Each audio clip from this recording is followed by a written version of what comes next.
Bonjour tout le monde. Aujourd'hui, on va vous présenter les délivrables du switch 1 OPSIDIAN. Donc, on va présenter la présentation en français et en anglais en alternance.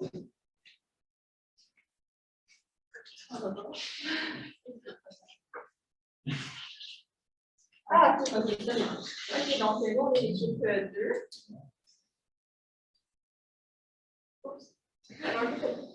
Okay, donc the first question was, is access to clean water a right in Canada?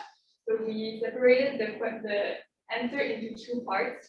The first part is in theory and in practice, the second part. So in theory, on the international plane, the Sustainable Development Goal number 6 of the 2030 Agenda of the United Nations is to ensure availability and sustainable management of water and sanitation for all.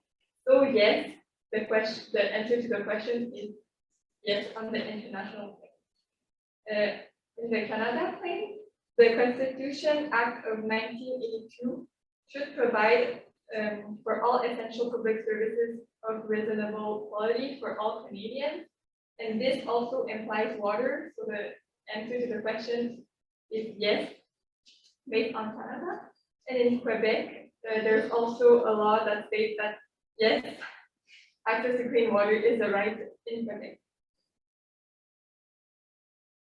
So in practice, there are some communities, such as the First Nations people, who don't have access to this right in reality. So they are still fighting for the execution of this right. There are some plans that are made to ensure the access to clean water to the First Nations people that are made from the Government of Canada, such as the Safe Drinking Water for First Nations Act. And this act is to make sure that the Government of Canada develops regulations to ensure clean water for the First Nations. And overall, Canada has a plan according to the Agenda 2030 of the United Nations to apply the right for water for all Canadians. Cool. So now, should communities be involved in promoting equitable access to safe drinking water? And here I just want to specify that we focus on First Nation communities. And the answer is yes. They should be promoting it for themselves and for the other communities. Because it's a problem. 73% of First Nation water systems are at high or medium risk of contamination. And this is something that impacts them directly on three levels. So health issue, you have more than just these three. Low morale, lack of trust in the government, mental trauma, and also relocation that happened in the past. And just maybe for a little bit more context, we brought up the water government structure. So on the right side is what you typically find inside of cities, where you have Health Canada, the provincial government, and then the municipal government. The First Nations kind of lack that.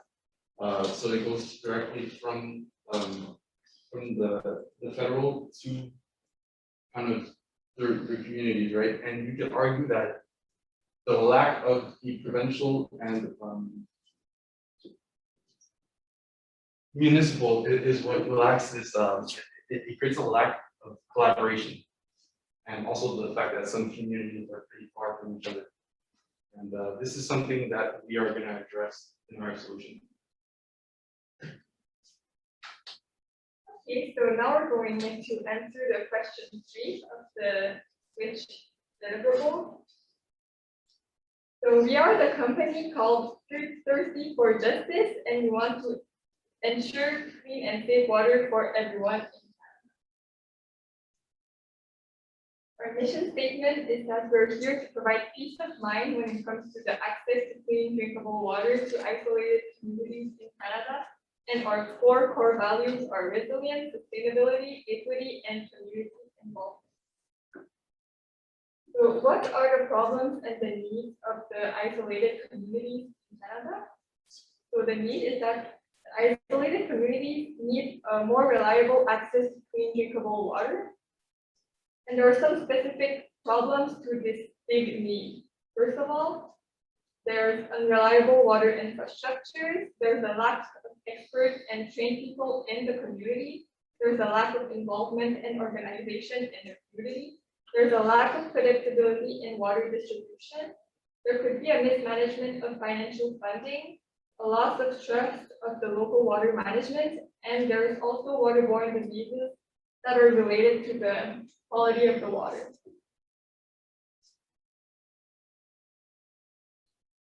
So we will provide a solution to these needs and these problems. So our solution will pave the way. We want to ensure the right to water to all Canadians, improve general health of Canadians, regain the trust of the isolated communities, include and encourage the involvement of the communities, generate local expertise in the communities, provide an enlightened and transparent management of the funds, and finally strengthen the sense of belonging of the isolated communities. So before we step into our solution, we would like to talk a little bit about the numbers about the usage of water. So these numbers are from the United States, but we use them as guidelines. So there are we will separate two types of water. So the drinkable water and the usable water. So in the drinkable water, this is everything that needs to be drinkable water. So it represents 39% of the water consumption in this case.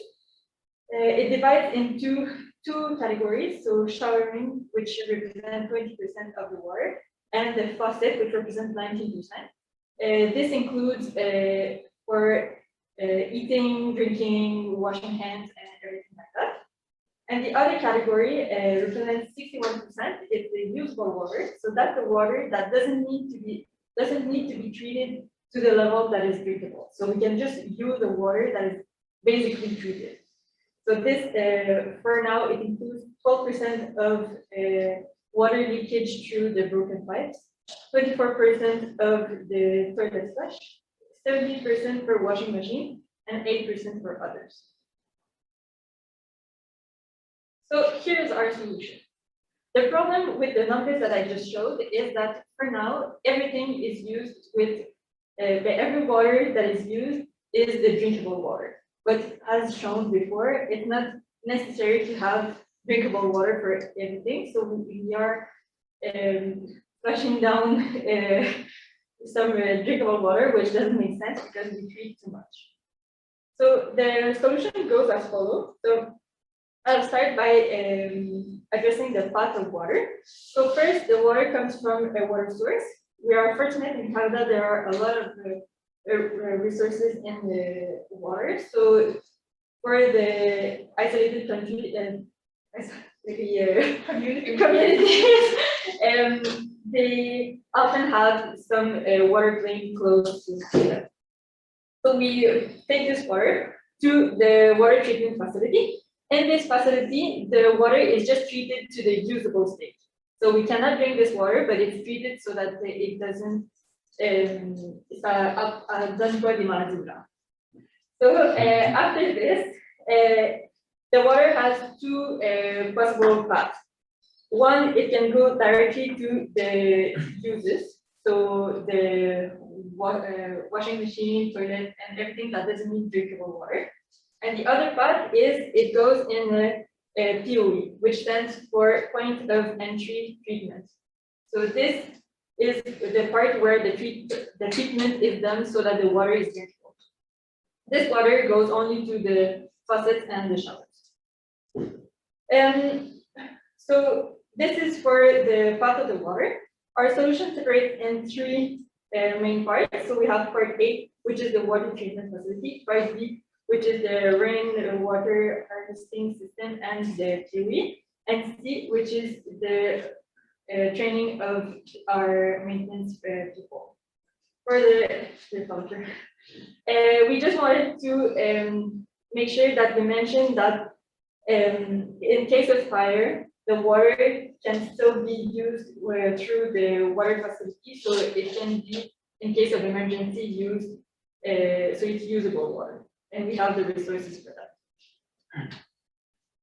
Okay, now we will go more in detail for each different part of our solution. So I will begin with part A, with the water treatment facility. So this part can be separated in 4 steps, 4 points. So first, we will use the water treatment facility that is already in place. So we will not build another some other facility. So like that, we spend a lot of money. So we'll use and modernize all the facilities. After, we would like to develop and use standardized replacement pieces. So we will fix and change all the pieces in the facilities that it will be more easy to fix after all. After that, we would like to implement intelligence artificial for the water treatment facility. I will present that just after. So basically, it's the main purpose is to be more efficient in the water treatment. And after all, we would like to include the communities in the manual work and train them, and we will come after with that.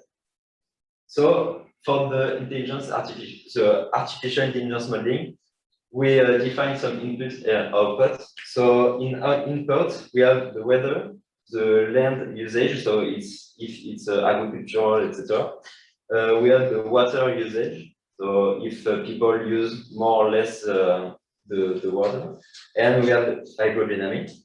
And after pass through the intelligence artificial, so we have the output of the water need. So we distribute only the water that is being needed by the community, and we can have the type of chemical treatment that need and the amount of that.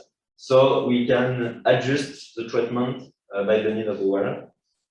So with that, the goal is to treat reliability solely the amount of water that is needed with the optimal amount of each type of chemical.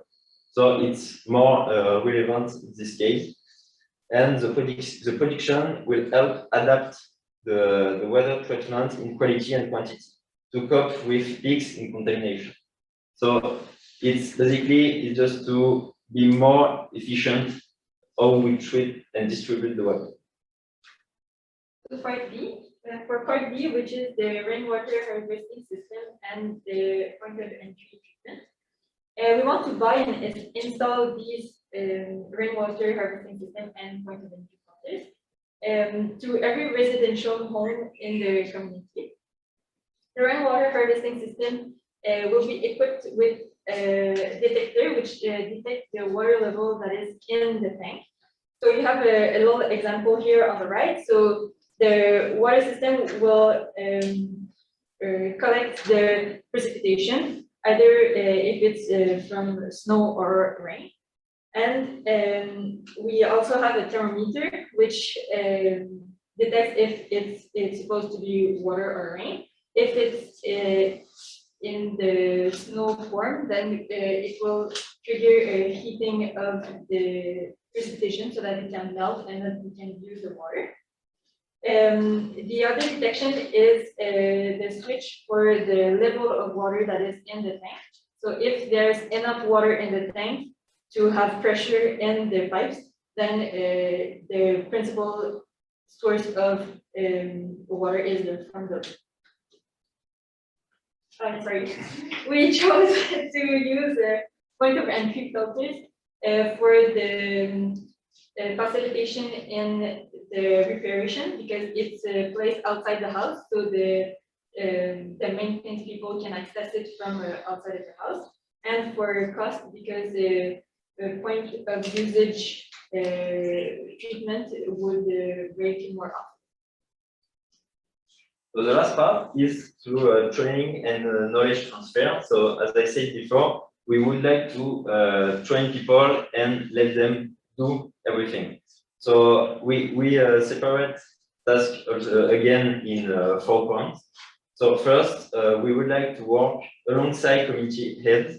So we involve them, include them in all of the development that we would like to do. After we will train the community workers, and we would like to have some translators to train people so we can understand each other. So we would like to train them for all the facility we would like to put in place. And with that, we can fix the problem more quickly and with a less cost. So it will be a better solution. And after, even if people want to be involved in the maintenance and etc., so we would like also offer them a free forum, then they know how it works, how all it works, and we would like to be transparent with them. So we will say to how they can use the system and how it works in general. And after that, as I said, we would like the repairs to be efficient and more reliable, even if the worst condition, people can go to fix the problem. So now we have a part A, part B, part C combined together to be our water supplying network, and we will maintain the network and to make this water supply network to be reliable. But what would happen if some part of the network is down? And now we are going to talk about some special scenarios. Some part of the network is down, and we will provide the backup plan and react with the scenario and to show how we are going to react. And the first scenario is about part C, the water treatment facility. When the water from the water treatment facility is dirty, it's the water quality problem. Something wrong with water disinfection with part C, and we won't have normal usable water. So we are going to switch and automatically to redirect all the water from the water treatment facility to the POE, point of entry treatment system, so that the POE will be responsible for the water filtration, and then the POE will provide the water for both usable water and drinkable water to our community, to our members. And it will be back once we fix the issue and to provide the good quality water from the country.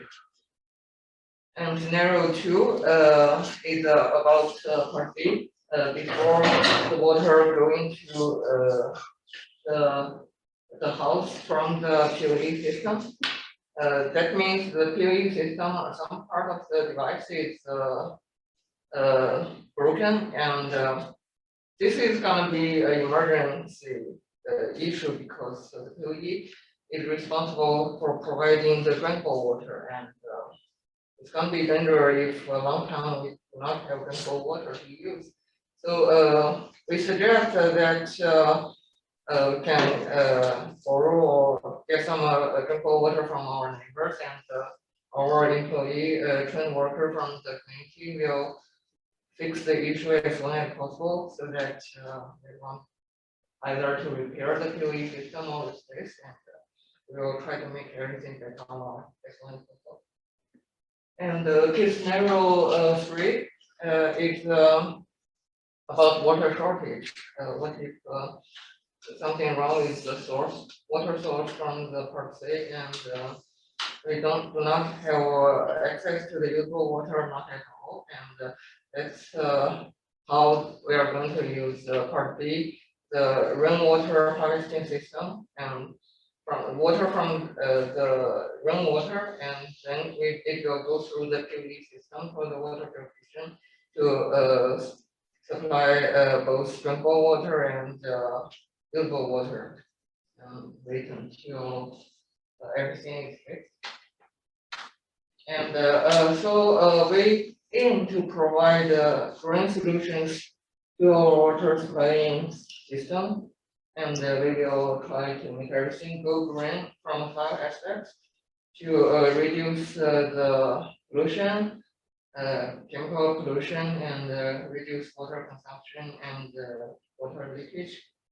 And we will try to reduce the energy cost from the water treatment and water distribution, and reduce the water oil advisories, and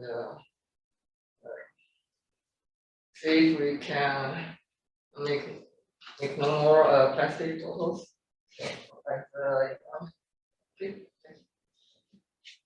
Okay, so I'll be covering the business model. The business model, we're gonna cover these 5 different topics. Okay, so first, service and activities. To sum it up, our goal is to go into these communities and set up some infrastructure that's modern and has several fail safes and backup plans. Once we're done setting it up, we train the community workers or people in the community, and that allows us to intervene less than we would, so then we can send expertise only when it's really bad.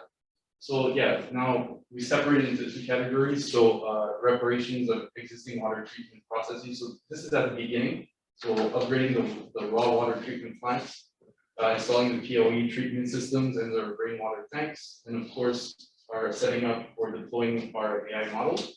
And then we go into the guidance and maintenance. So that's once we set up. So we have the training of the workers, remote assistance for serious problems, which is what we want to do less by training community members. And of course, as we mentioned before, the supply of standardized parts allows, like if we do need to deploy some engineers, well, it's going to be more easy because all the communities are working with essentially the same standardized parts. Cool. Now, key partners. So of course, the community, so local representatives, the residents, the government of Canada, the main source of funding, the maintenance team. So this is the trained workers from the communities, but also consultants and our engineers, but they're not really key partners, and the ACLS. Now, in terms of the key resources, we have human and knowledge, and of course, physical and material. So human is everything that's kind of knowledge. So engineers, experts, administrative staff, trained workers from the community. And a plus side with that is that the money, it's a source of money that stays in the community because we kind of create jobs. Of course, the phone operators. So when something goes wrong, someone needs to answer the call to send the engineers.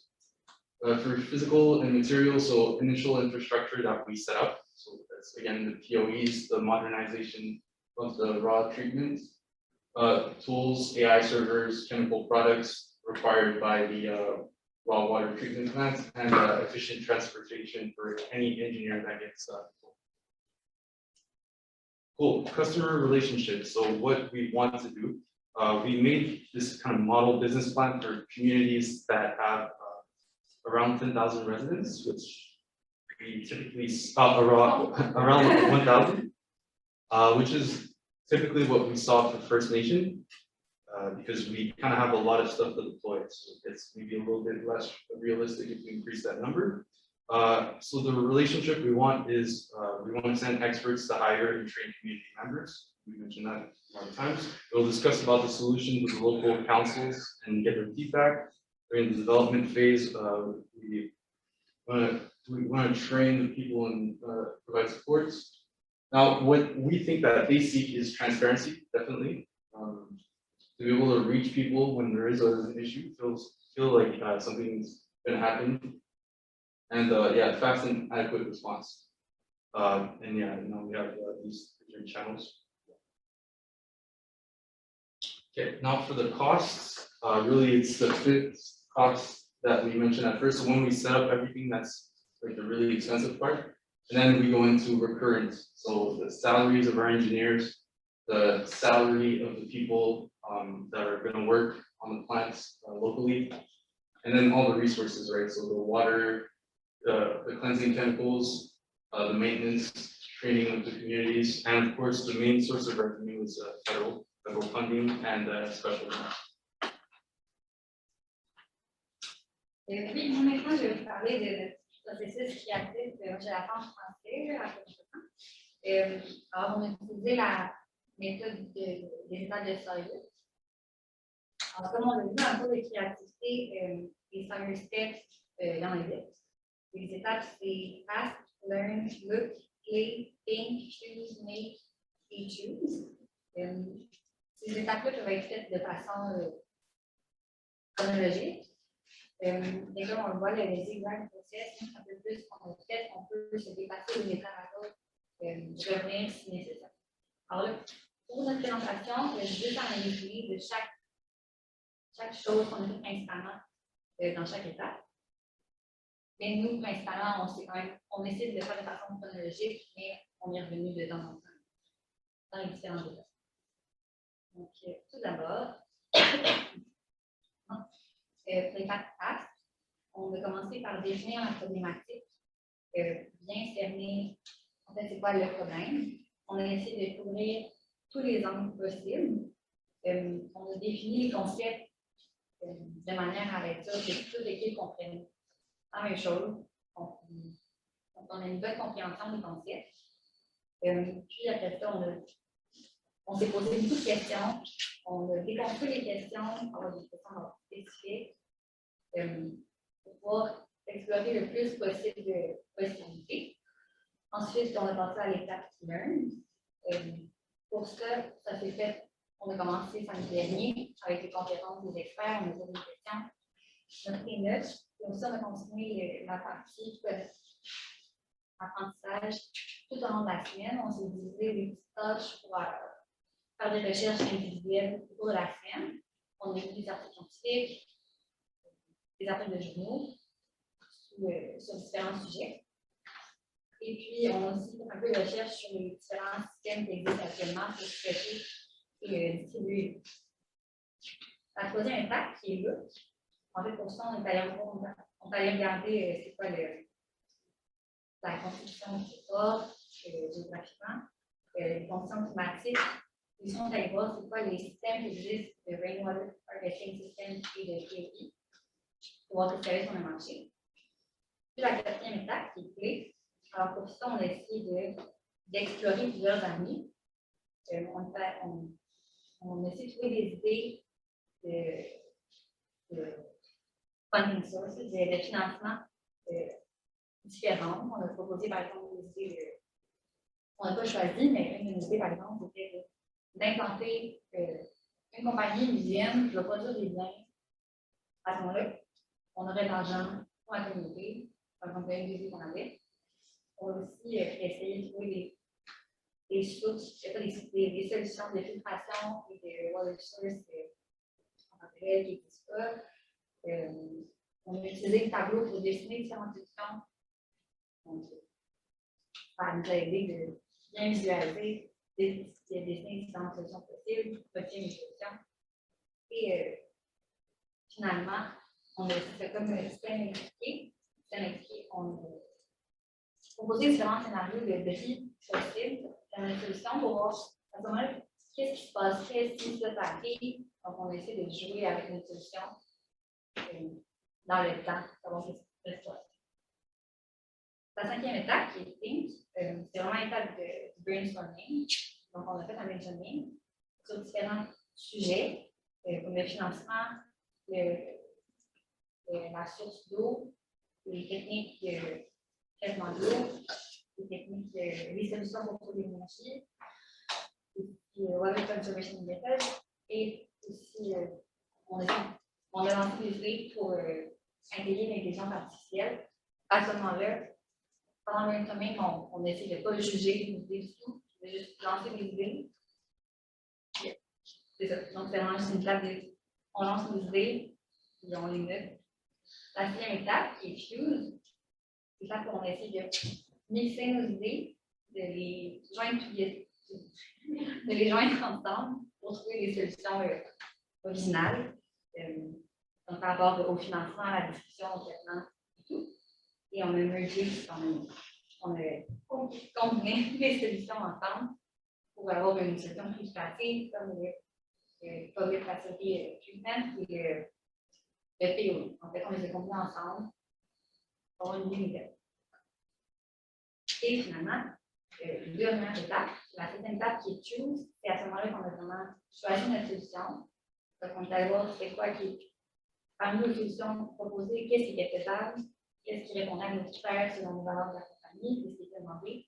Donc, est-ce que c'est équitable, est-ce que c'est résilient, est-ce que c'est durable, donc, est-ce qu'on a beaucoup d'impact sur l'environnement, est-ce qu'on a du financement, est-ce que c'est fiable, et est-ce qu'on peut impliquer la communauté avec mes et on a choisi notre solution. Et finalement, la dernière étape, c'était le mail. Donc, on est venu faire notre business plan. On a fait une présentation, monter la présentation que vous voyez aujourd'hui. On a fait des schémas et on est venu résumer notre solution. Donc voilà, merci beaucoup. Ah non, c'est pas vrai. Notre réflexion générale sur le processus de créativité. Alors, on a essayé le plus possible de suivre les étapes de sérieux. Donc, comme je l'ai dit, on essayait d'aller de manière chronologique, on est quand même plus à les aller parmi les étapes. On a aussi essayé de ne pas être trop structuré pour avoir plus de flexibilité dans cette période d'idéation et de décision. Et c'est ça. On essaie d'être toujours ouvert. Vous êtes ouvert à toutes les idées possibles, d'avoir une conversation, toutes les filles ensemble, que tout le monde soit vraiment participant. Alors, ça, c'était vraiment la fin. Merci pour votre écoute. Si vous avez des questions, c'est à vous.